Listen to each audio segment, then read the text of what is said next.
Hello guys, today's video ituturo ko sa inyo kung paano i-on ang isang Android phone na nasira yung power button, hindi po siya mag-work. Pero i-make sure natin na yung battery po ay gumagana. I-try natin dito sa power bank.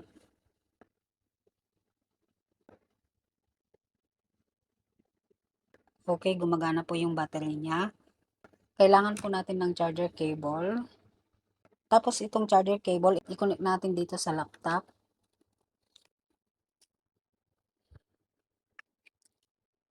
Tapos itong higher volume at lower volume, pindutin po natin ng sabay.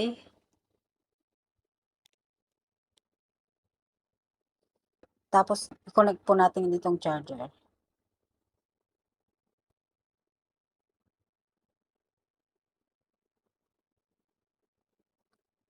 Tapos kapag nagpakita pong itong screen na ganito, i-let go natin yung pagpindot.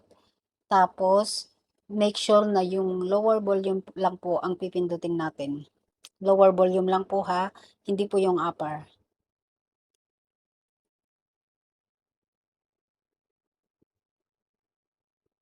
Tapos kusan na po siyang mag-on ng ganyan.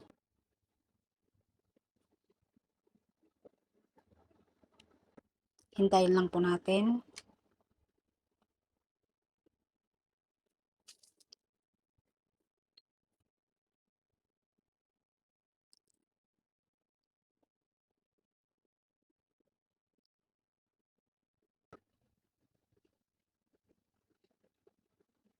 Then okay na po siya guys.